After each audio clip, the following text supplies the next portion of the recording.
Having to prove that you're not homosexual is in and of itself pretty suspect.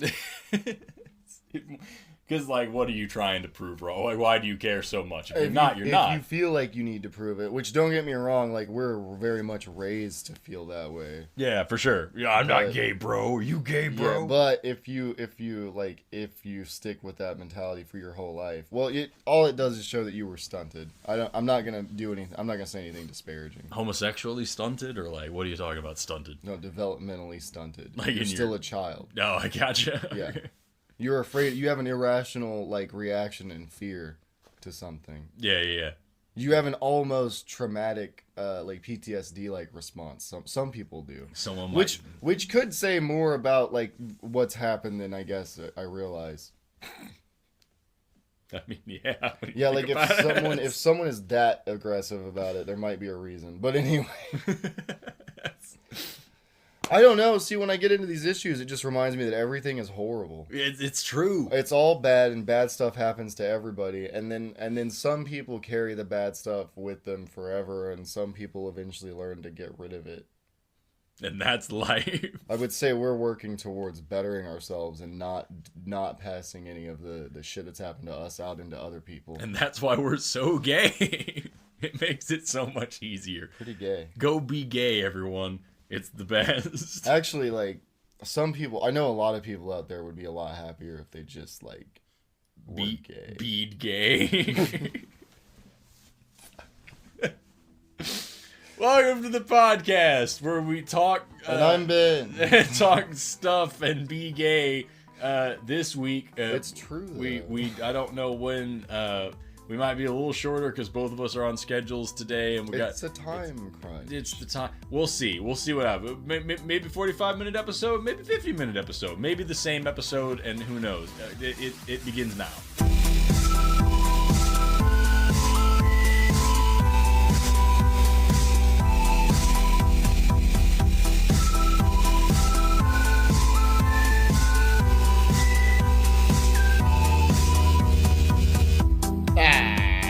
That was the start. That's where it started, right there, at the ah. The ah. Welcome to this. Hi. Welcome to our show. Worst podcast on the internet since 2021. Ben bought me a hot chocolate from Quick Trip. Thank you, Ben. I fronted you a hot chocolate. You did. Let's be real. It was delicious. Thank you.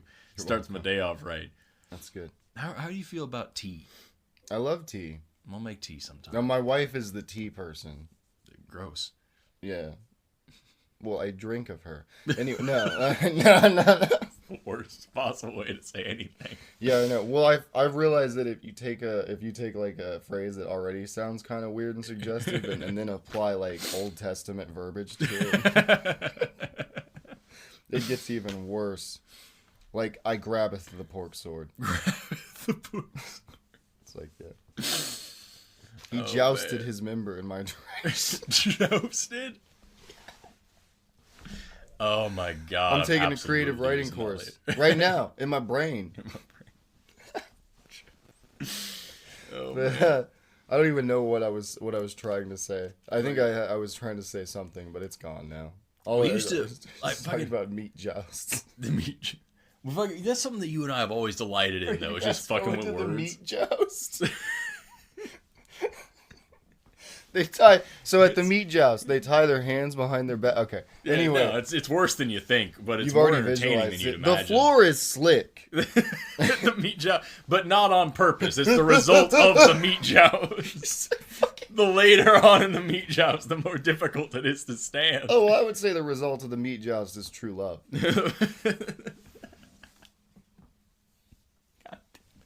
This podcast this episode will just be nothing. What is this? We're just innuendos and dumb shit.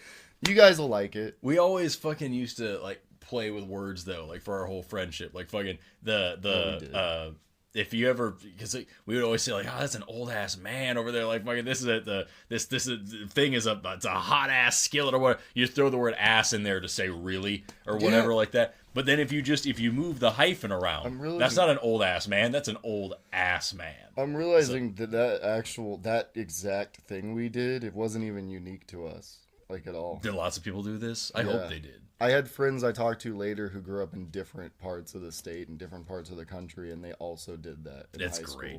That's great. Or just rhyming. I think it was something about our generation and our sense of humor. Mm-hmm. Yeah, we rhymed a lot. Mm-hmm. Anything, if it rhymed, it was funny. Exactly. Yeah, no. If you had nothing else to say, you just rhyme with the last thing that somebody said. So, like, most of my worst, like a lot of the jokes that I wouldn't say anymore because I think they were, like, not funny. Or like offensive or in some way hurtful, and I used to say them. Like most of them, I just thought they were funny because I found a way to make it rhyme. Yeah, for sure. That was fucking all the time. That and fucking like conflating words together. I still do that today. Yeah. I can't stop doing that. Like fucking, what was the one?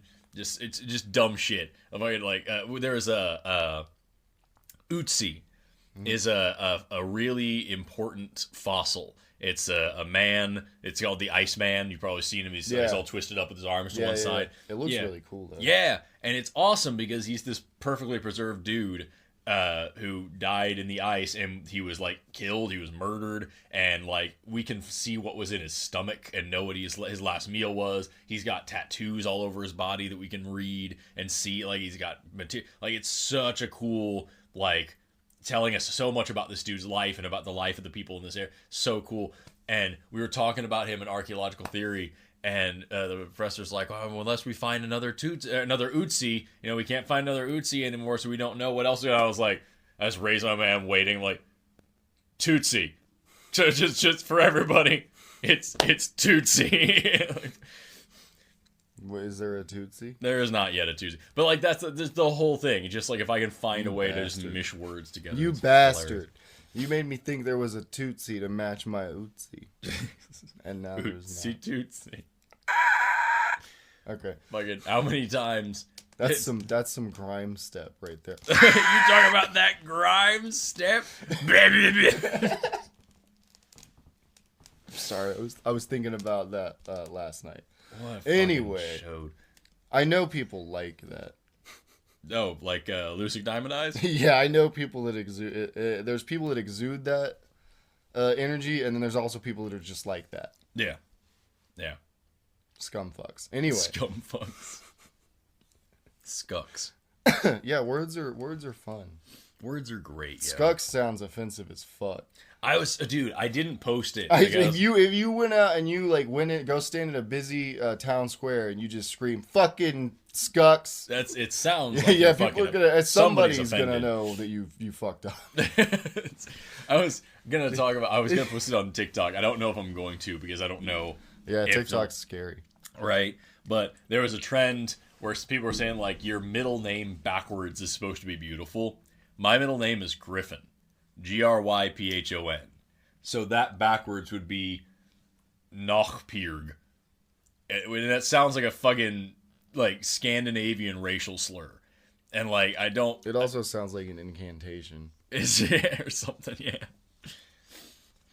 Well, you shouldn't be saying your name backwards if you believe in magic. Right, exactly. I'll take away my power. Yeah, it does something, right? Isn't that what it is? Like if somebody... Also, I know your name is very important if you're practicing magic. First of all, I don't believe in any of this shit.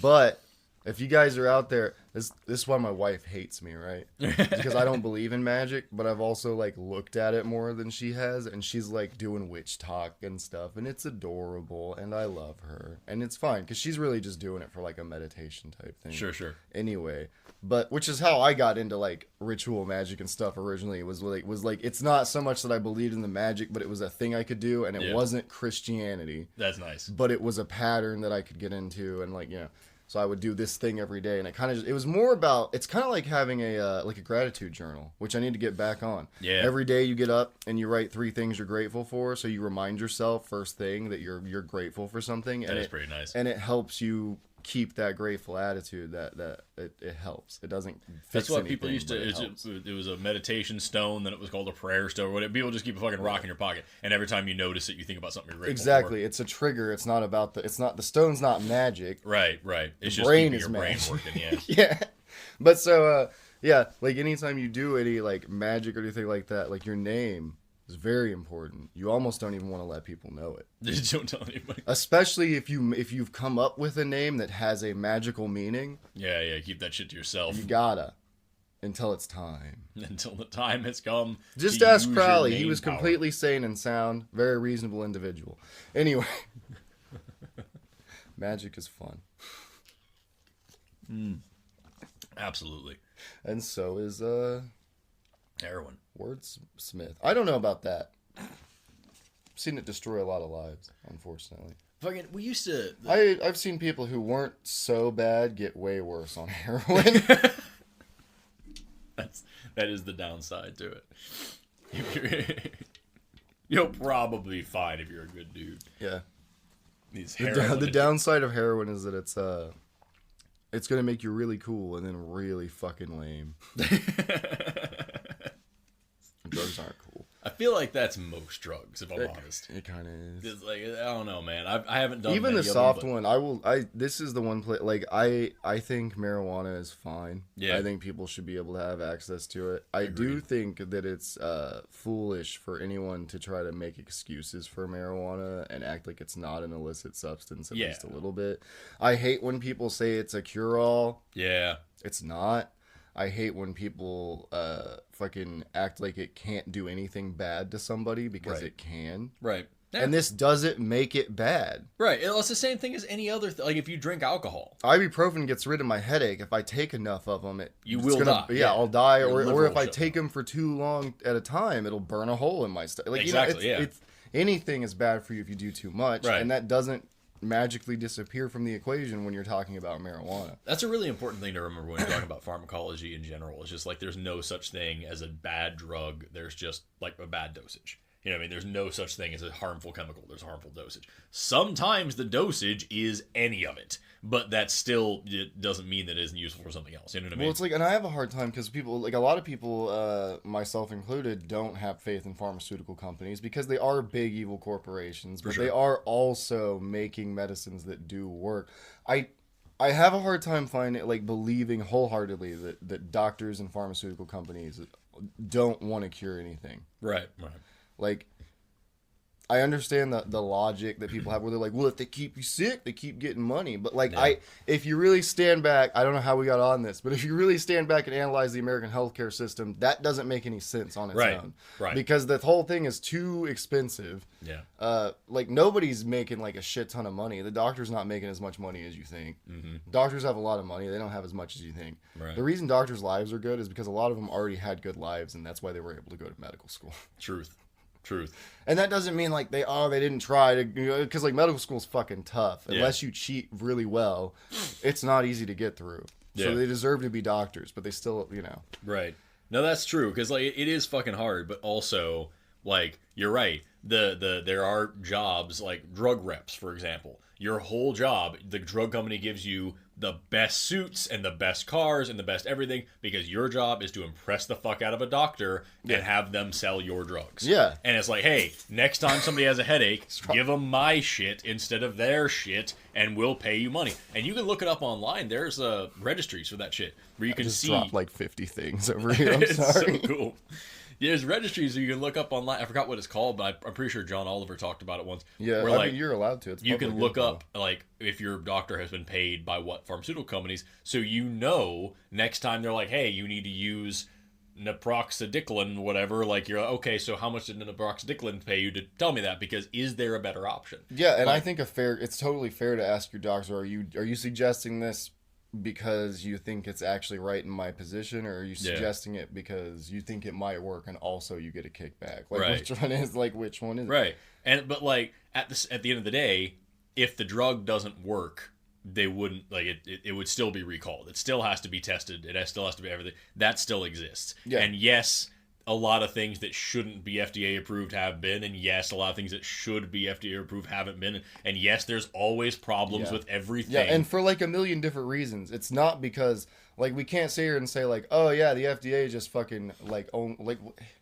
they're not a big shell. They don't just look at something and it's like, okay, how much money did you pay? Right, okay, exactly. it's good, send it out. Exactly. Now, I'm not saying that never happens, because there's corruption from the bottom all the way to the top. There's always corruption. But it's throughout. But It's not a complete corrupt thing. That's what I'm saying. We can't just complete throughout the whole system, because then you get people who are like, oh, well, the drug companies made the COVID vaccine, and that means that it's bad. No, it still fucking works. Well, they're paid to sell it. It's for free. Well, then they wouldn't have to do. And it's like, yeah, sure, I agree that these companies are shit. I agree that bad things have happened. This is like, you can't fucking apply that to everything, and you can't just blanket distrust something because of this, that, or the other. You know what I mean? That would be like if we blanketed distrust. Man, I'm fucking this sentence up. If we blanketed our distrust, how do you say blanket in past tense?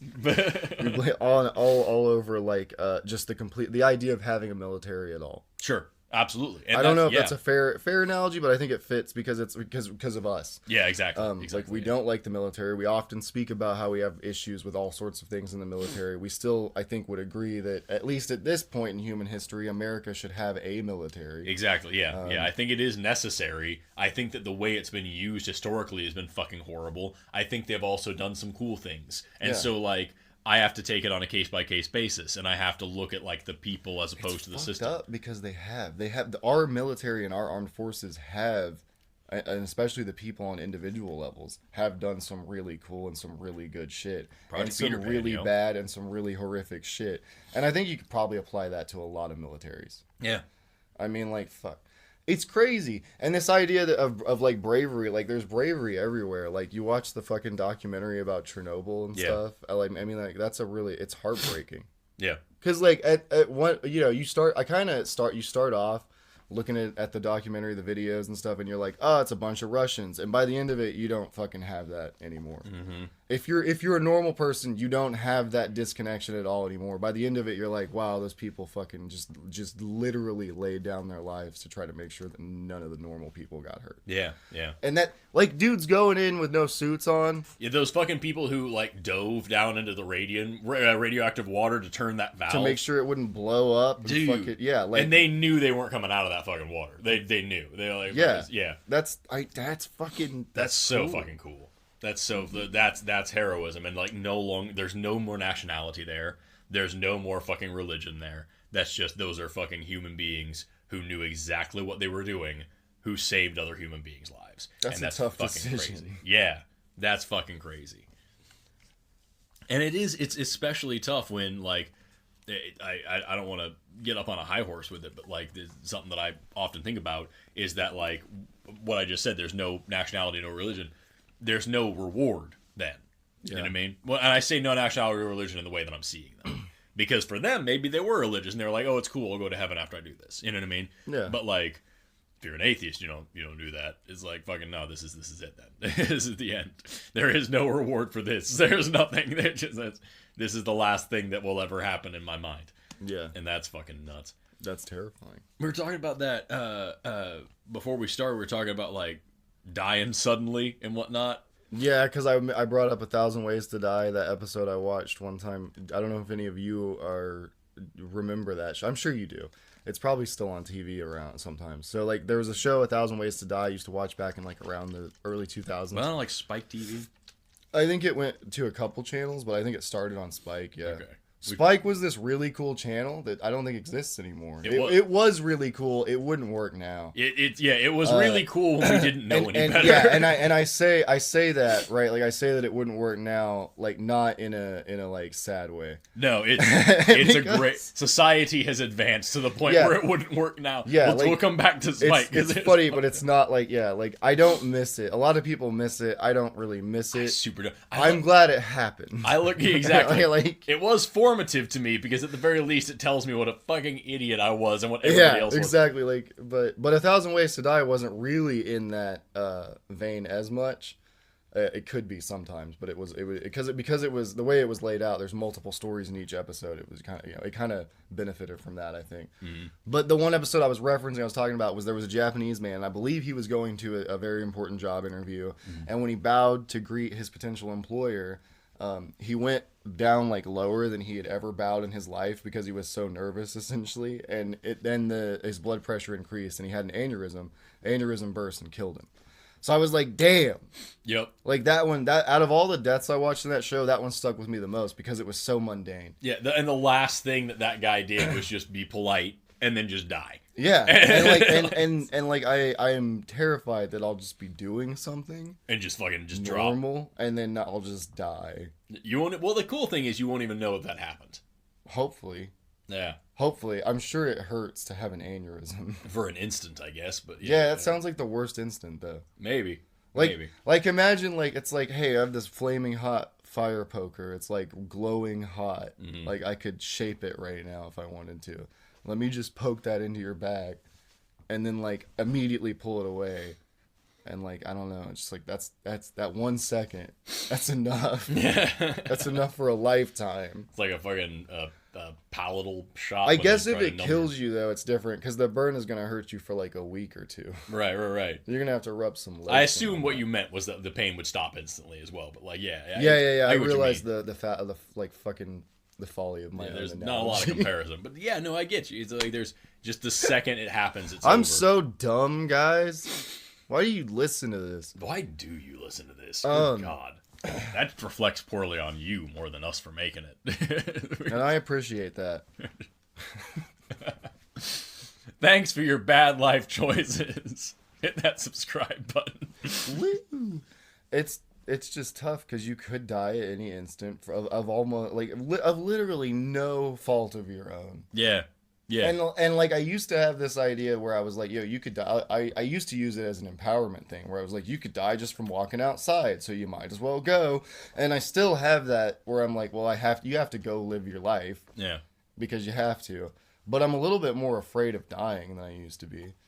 Mm-hmm. And we've talked about death on the show a lot. Like I go back and forth. I'm not, like, right now I'm okay with it, right? But at 2 o'clock in the morning tonight, I might jolt up awake and be terrified of death for a little while. Yeah.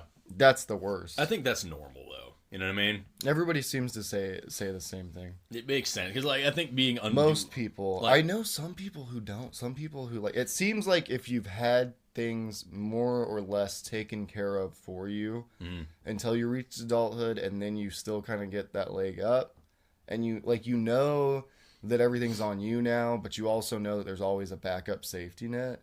You don't stress as much. Overall, or just overall about death? And about death. Yeah. Some people do. I think it's definitely got more to do with your it's development, and then I think some people are just wired to view death like differently. Yeah. I don't know if that makes any sense. I don't know if it's possible. Well, there are it's reasonable because like if you're talking about like socioeconomic stuff. I really think, and this is totally speculation, but I really think the way people handle certain things also comes down to genetics. Really? I do. I think I don't want to say like good and evil, not like that. Right. But I think there's something in the way your brain develops like before you're even born almost that like it has a way to do with what you... I wonder what it could be. Well, there's things that happen in the womb that can change the way your brain develops. That is true. If your mom is stressed all the fucking time, that's gonna change the way you develop. Yeah, and if also she's in a safe, secure place while she's pregnant, that changes a lot. Yeah. So like, there's first of all, there's epigenetics. Like when you're pregnant, that can also affect you. Yeah. Then there's behavioral evolution. I mean, it's not enough just to not die. You also have to do things that make you live. And so like these things factor into each other and you develop behaviors through evolutionary processes. Also, in your adolescence, the type of environment you go up not only shapes your mind, but also the literal structure of your brain. For example, children who are raised under really stressful situations, abuse, neglect, food insecurity, whatever, one of the stress hormones, cortisol, if you have high levels of cortisol, it actually atrophies the neurons in your frontal lobe. And so you have a hard time making good decisions later on in life because you started out hard. So like that's one of the many reasons why poverty is generational. Yeah, personally experienced. Yeah. And so like that's something you have to account for in your life. This is a thing that's backed up by science too. So why can't we detach the feelings of like, well, those people need to pull themselves out of it? Capitalism propaganda is what it is. Oh, yeah. Yeah, it's capitalism propaganda. Yeah, the capitalism propaganda. That's right. That's what it's all about.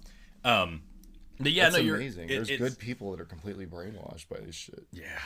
That's the scary thing. That really is. When you talk about good people being brainwashed, I think we've talked about it on the show before, is like fucking, suicide bombers are the most moral people in the world. They're the people who are willing to fucking literally lay down their lives for what they believe in. If they believed in something good, they would be fucking superheroes. But instead, they're brainwashed to believe something hideous, and so they do horrible things because of it.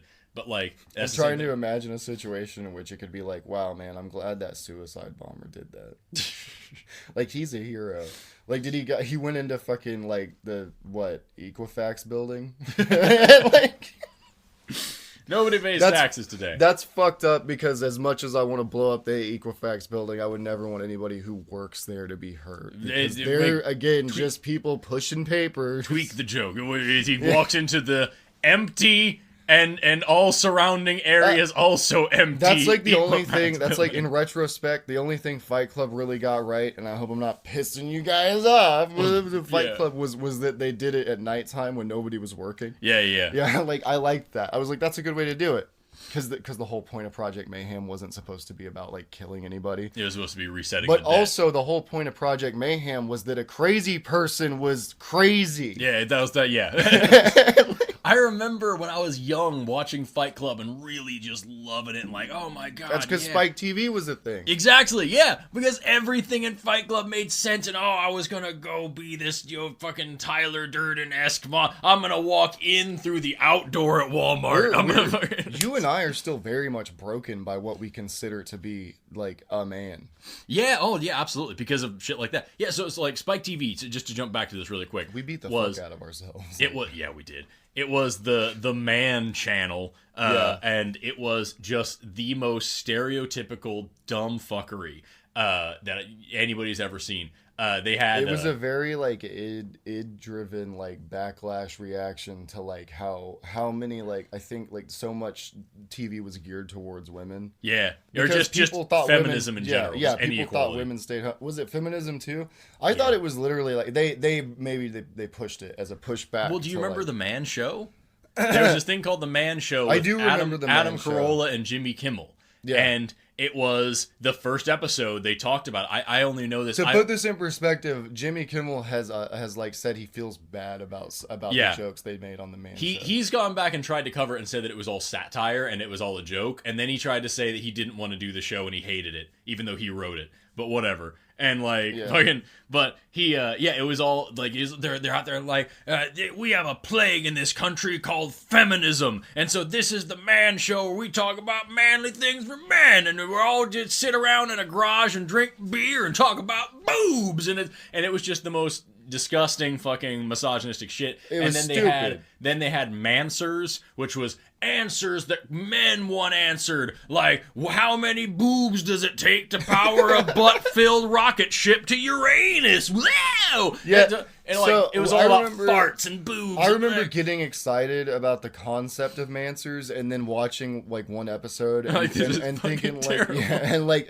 they're not answering any questions, because the one thing I did have when I was younger was a desire to learn new information. And when I was like, well, these aren't questions I have. These aren't questions anybody has. But they presented it in such a way that like a kid watching it would actually like, because it was like younger than us. What type of girls are most likely to let you have anal? If they have pear-shaped boobs, they're in for a threesome, because the statistics say. And it was all just fucking stupid. And like it's almost like the origin of like pickup artist science. Well, and that shit was on that channel too. You have some dude with a giant ridiculous hat, and he's like, I'm the pickup king, because what you have to do is get a girl's attention and then put her down. So wear a sparkly ass hat and then tell her she's fat, and that gets you in the sack. And that was every fucking episode. Oh my god, everything. Forrest! All of the backlash against feminism came from Spike TV. From fucking Spike TV. It was There's a whole generation. There's a whole like group of people who were like 10 to 14, and they watched that shit, and then they went to school, and then they grew up, and now they're what?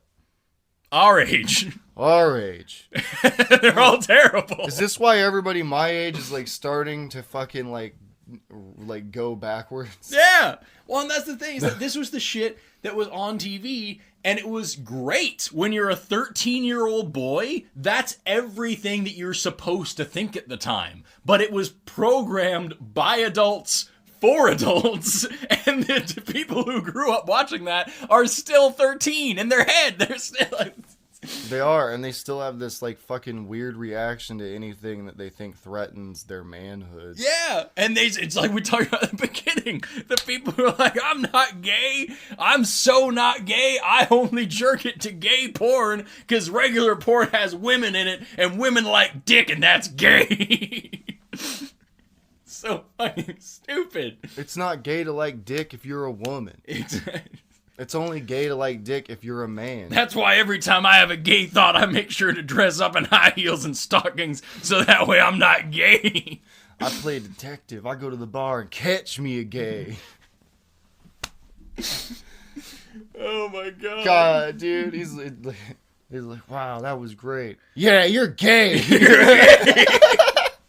It's like, I know. You are too. That's why I came back to your place. I ain't no gay. Gotcha. Gay boy. You think I fucked you? I'll let you fuck me because you're the gay guy. It's just, yeah. Oh my god. Yeah, the Man Show was pretty detrimental. It was terrible. I don't want to say terrible anymore. I want to say detrimental. You know what? That's a good distinction. I want to say detrimental. I want to know if, like, I didn't watch it as much, you know? Like, I watched it a lot for a little while, and then I didn't. But I do think it probably fucked a lot of people up. Yeah. Well, it taught children, how to behave in public is the thing. That's the one thing that, like, I always get, is that every single thing that an adult does ever in public is teaching. It's teaching kids. Because kids look around, they try to build their society views, their worldview. And so every single thing on TV is teaching kids. Everything is educational. I want to take that further. What everything they view on a screen, because it's 2021. Yeah. Oh, that's true. Yeah, I guess I shouldn't say just TV. Yeah, you're right. In our day, it was cable TV. Now, a cable and satellite, and a little bit of the internet. Nowadays, it's YouTube. It's TikTok. It's Vivo. Vivo. But no, that's absolutely true. And it's like there's Quibi. We have Quibi. I think Quibi will be something someday. It's gonna be big, you guys. I do. But like fucking every single thing that kids watch is educational. It's always teaching them because they're learning how adults are behaving, and they want to be like those adults. Whether they look up to them, whether they decide that they don't like that person, and they're gonna try to do everything that person isn't, and like whatever. It's why it's so hard whenever you tie in any kind of like identity to an actual educational thing. You know what I mean? Because if I'm actually teaching science to kids, I really, really hesitate to talk about any politics or any religion, because then it's like, oh, it's the Democrat, the Republican, the atheist, the Christian, the Hindu makes me think this way. Whether or not I believe with those things now influences whether or not I believe what they're actually saying. And that's a really hard line to tread. And I waver on either side of it. But like it's tough because those things matter to those kids. Everything matters. Everything is teaching them how to behave, and they're going to behave like you behave if they like you, and if you don't behave well, then you're making more minions. It's not just a parenting thing, it's a teacher thing, and everybody is a teacher all the time. It sucks because the creative and the artist in me like always opposes the idea that like you need to protect people. Like you don't need to protect the people from the art. You need to protect the art from the people. Yeah. Like you don't we shouldn't stop somebody from drawing a picture that's offensive. Mm-hmm. Because they're allowed to draw. First of all, they have this offensive image in their mind. Might be the only way for them to get it out of their fucking mind. Sure. The more I learn about the creative process, sometimes you're just getting bad shit out. Dude, seriously. You just throw it away. I have stopped so many anxiety attacks by writing down what I'm anxious about and like making sure the spelling is perfect, punctuation, but really going back and proofreading it and throwing it away. Then I want to hit again because so when we were growing up, one of the big arguments, and it's still a pretty big argument, but it's lost a lot of the teeth, is the gaming argument. Like, these games are making kids violent. I thought it was laughable when Trump and Pence started trying to blame video games for shit. Yeah. Because I was like, this argument is kind of over. Yeah. And you could tell that it was kind of over. When they first brought it up, I was like, God damn it. But then I saw how it didn't have any wind in the sails at launch. Yeah. And I was like, okay, people... Because the thing is most people that are, like, gonna be listening to this argument, people raising kids now, we made our decision in the 90s when we were kids. Right. Like, we decided then, most of us. Well, they weren't talking to millennials. They were talking to the old people like them. I know. Still don't and those get people are almost irrelevant, and they Yeah. know it, and that's why they're acting the way they are. They're dying in droves. From And COVID. I don't say irrelevant to be mean, because I still think we got to take care of those people and love them. It's just time to stop letting them make so many fucking decisions. For real. But it's that thing. So the argument was always like, oh, these your fucking Mortal Kombat and shit back in the day. Now it's hilarious to watch the blood in Mortal Kombat, but back then they thought it was gonna make me kill my grandma. Yeah. So that wasn't what did it. Something else did. yeah. So that's not why I snapped. I didn't fatality my family because of Mortal Kombat. I knew how because of Mortal Kombat. No, but so like it's shit like that. The violent video, blah blah blah, and we all knew back then. We were like, that's bullshit. It's the parents' job to make sure the kids don't take that stuff in. Yeah. I still agree with that, but as a parent, I'm finding it difficult. They're sneaky. Yeah. They get into shit. Well, it's not even what they're taking in, just to teach them the difference between fantasy and reality. You know Well, it's difficult sometimes. What do you mean? Some kids, like I have 3. Some of the one of them is 2, so she doesn't understand shit yet. Idiot. But yeah, dumbass. But they, stupid baby. But so like one of them, it's easier to explain. This is fantasy. This is reality. One of them, it's a little bit more difficult. He just doesn't interpret it as easily. And I don't know why, but and it's not like a complete disconnect like I've seen with some kids. He still gets it, but it's a little bit harder. You have to spend a little bit more time drawing that distinction for him. And that's fine. But in dealing with that, I've realized that okay, it's not as simple as turn the TV off. Well, also at a certain age. Don't let them watch this. At a certain age, it is okay because they start to develop that line by themselves. Yeah, exactly. Well, that's what I'm saying. At a certain age, as far as we talk about distinguishing fantasy and reality. The thing is, I developed it by the time I was 6.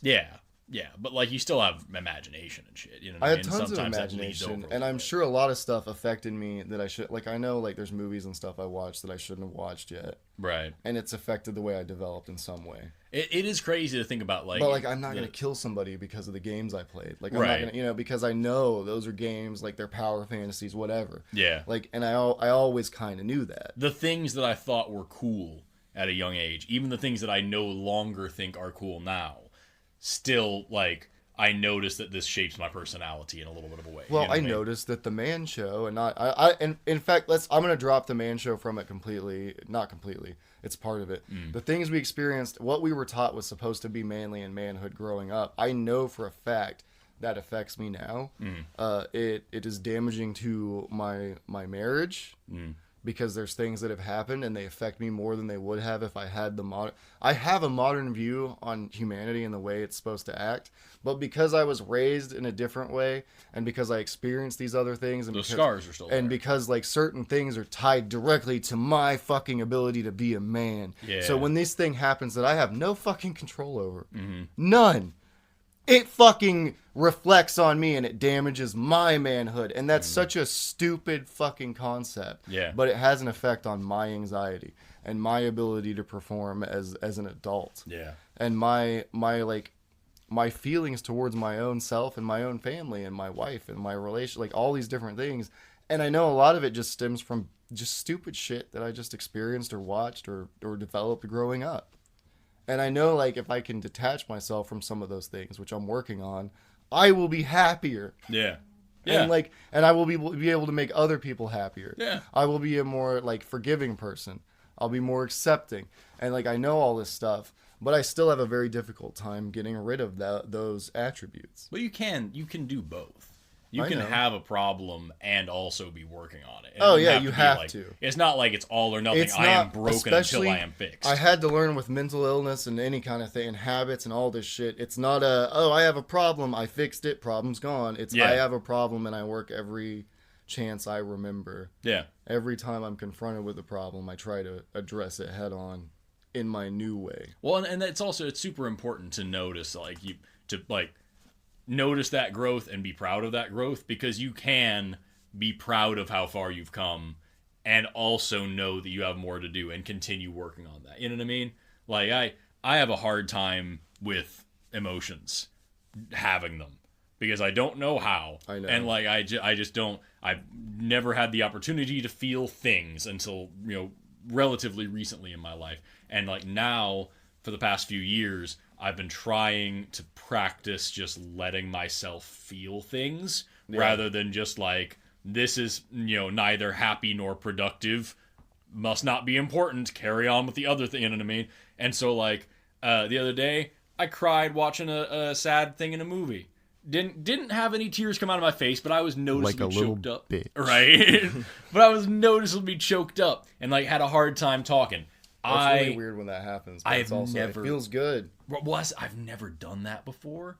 And it was hard to experience that. I'm just looking at you. It seems like it's hard for you to even talk about it. Yeah, I don't know what words to use. You know what I mean? Is that it? It's just you're just trying to describe it, or is it because you don't want to admit that you had a feel? I'm fine with it. I'm fine with admitting. I genuinely don't know how to process or like express. You know what I mean? Yeah. And so like that's a new thing. It's so weird to think about you that way because I guess we've just been so close for so long that we get to talk about those aspects more. Yeah. So like I've seen your emotional side. I've seen you like in the depths of depression. I've seen you ecstatic. I've seen I've seen the range more. But I kind of just sit there. So you did. So I know you have them. Yeah. Yeah, but that's disassociation. We both used to do that shit. I mean, like, why do you think I didn't do my work in school? Yeah. When I was 7, I didn't do my 7 or 8. It doesn't matter. They was the same thing. I didn't do my work in school, and I fucked around and made everybody laugh because I wanted to see people be happy instead of see people fighting and hitting each other.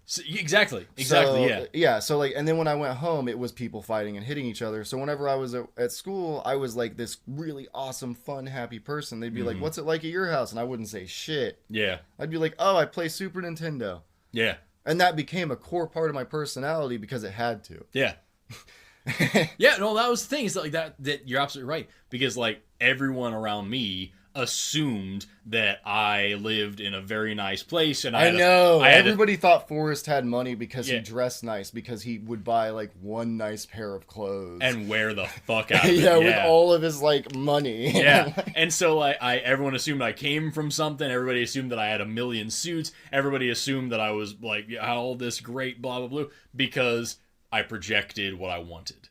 And like that exact same thing. It's just like this is what I would rather my life be. So here, this, and people believe you. But like it's tough. And I generally find that people like you and I, people who are always the class clown, who are go out to be the center of attention, trying to make everybody laugh, we tend to be the ones who are concealing the most pain as well, because this is better than feeling that right now. That's why every comedian fucking took a week off when Robin Williams died. Yeah. And I say died, but yeah. Well, that's the thing. If Anthony Bourdain and Robin Williams can kill themselves, like, fuck, man. Anthony Bourdain was one of my heroes. He was so cool. Because not only did he cook amazing food and show me really cool dishes, but what was the name of the fucking show? No Reservations. No Reservations was good, but there's another one. I think before No Reservations. No, when he goes to like Vietnam and like different provinces, like he goes and actually sits with the people. Yeah, and makes the food with them. And very stuff. Well read, very well traveled, and all of that stuff. So like, it's not even just that. Oh, he got to travel and eat all this food. That's cool. Yeah. He also knew how beautiful life is. Yeah, he knew better than most people. Yeah, he loved life. And he killed himself. He was still done with it, yeah. He loved his family, and he killed himself. And that's the thing about suicide, is that it comes in an instant. As somebody who's had suicidal ideation, like it's terrifying. Yeah. Because you'll be fine, and then something will hit you the wrong way or whatever. Or you might not even be hit by something. You just get the emotion dump. Yeah, and you're not thinking about anything else. And now it's like, yeah. That's I used to be stupid about it. I used to think that suicide was this selfish, easy way out and all this stuff. Well, we were taught to say exactly. This is because that was the shit that was on Spike TV and shit. Is that like it's the bitch's way? No, you're not thinking about anything else. You are thinking about nothing else but like that pain, and it's unbelievable. And it's not something you can track or predict either. It hits you sideways. Like you can't see it coming if you're on the outside. You know what I mean? If somebody kills themselves around you can't go back and look like, oh, there was this pattern that I should have recognized. No, you fucking couldn't. Yeah, it's not your fault. It's not going to happen. So like it's an incredibly complex, difficult, painful, insane thing that happens to the brightest, happiest people, and yet it's still something that like we as a society decide not to talk about, not to deal with. Like, we're going to have to decide sooner or later. The time is coming where we're going to have to decide. This is something I was thinking about the other day too. Like, not only mental illness, but we're going to have to decide if criminality and criminal behavior, if that's something that people deserve jail time for. Amber and I were talking about that the other day because like she was talking about this serial killer that she was and how crazy he was. So here's a cool case study. Is this dude? Do you remember his name? No, I don't. But he double-digit murder, rape, mutilation, blah blah blah. What did he do? How did he do it?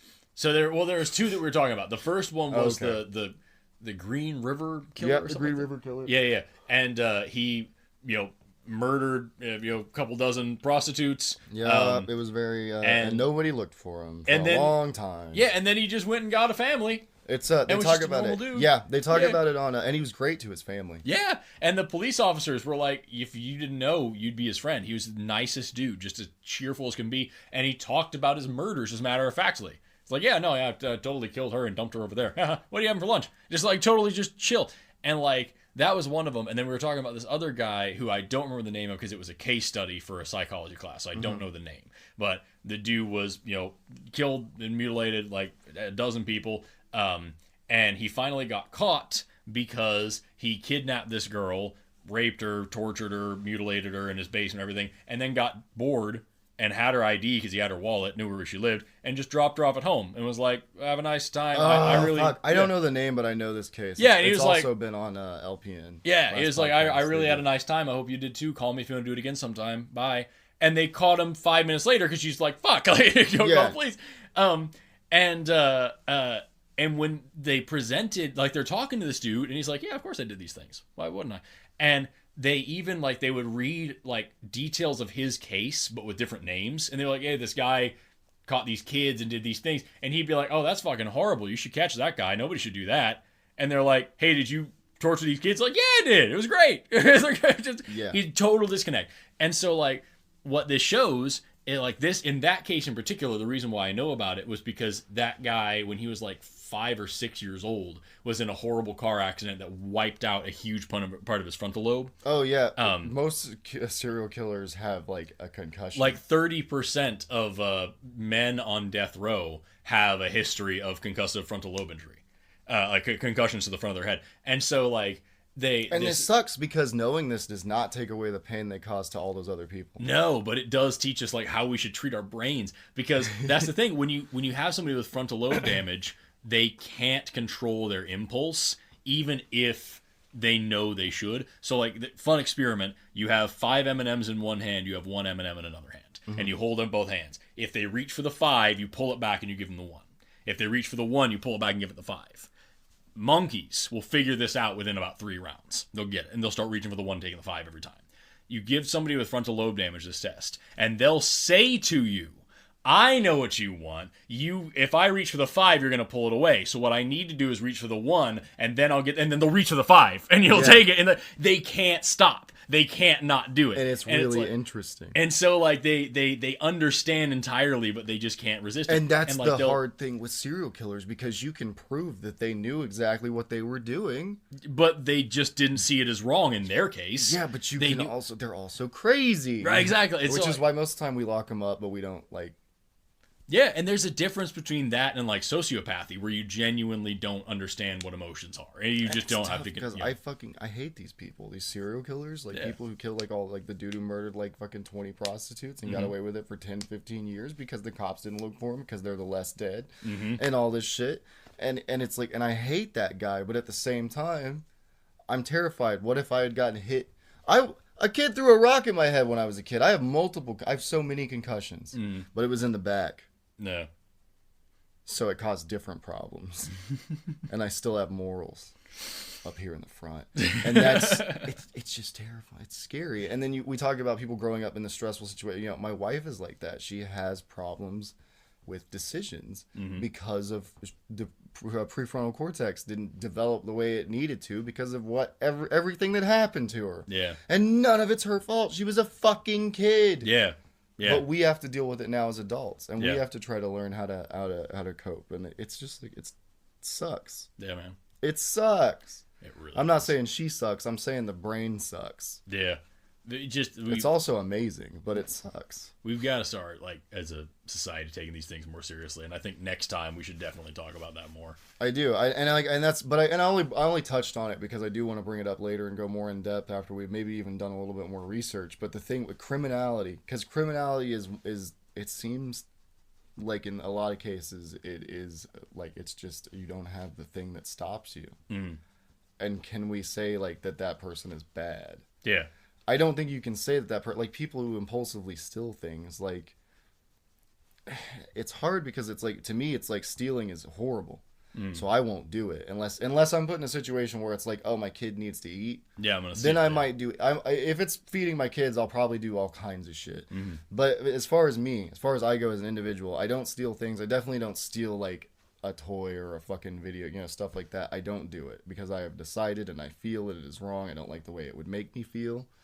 I've stolen one thing in my life, I think, that I can remember, and it was like the worst feeling I ever had in my life, and it was like a booster pack. I was a kid. It was a booster pack of Pokemon cards. Yeah. And I felt so bad I told my mom, and she made me go back and pay for it. So I just can't do it. Right. And like, but it's not a decision. It's my brain. It forces me to be that way. Yeah, yeah. And I worry that we're just treating people very horribly. Yeah. And then we make more problems, and then those problems cause more problems, and we're like, how do these problems keep arising? Bootstraps. It's almost like we got to find a way as a society to admit to ourselves that in most cases, especially like these heinous crimes, nothing is going to take the pain away. We can't. So our option, that's not on the table. Our option to take the pain away and serve quote unquote justice is not on the table. There is no justice. We need to find the best way to handle this person for the rest of their life. Yeah. And it's complicated. It's complicated. Yeah.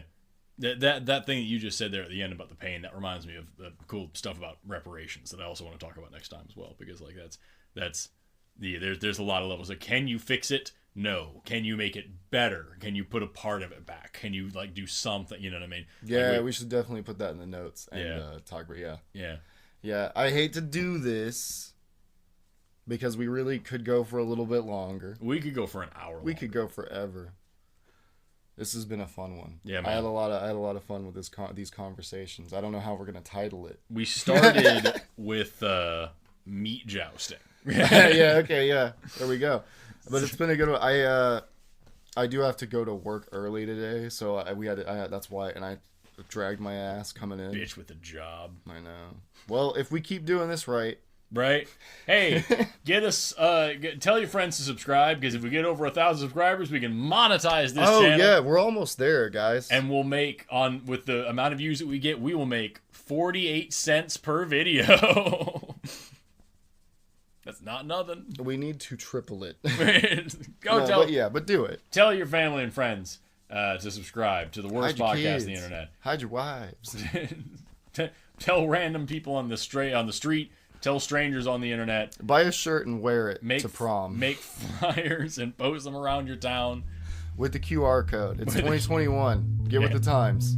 Send them directly to the podcast. Do people use QR codes still? Is that a thing? Yeah. Oh. Yeah. All right. Yeah, if we were to put up posters of the show and we didn't put a QR code on it, we're idiots. Yeah, that makes Nobody's going to type in a hyperlink. Well, yeah, but like you put it in Google. Do you remember that? Do you remember reading hyperlinks and copying? I did it this morning. I hope you guys have an awesome rest of your day. Thanks so much for listening. We'll see you next week. Bye, everybody. Bye.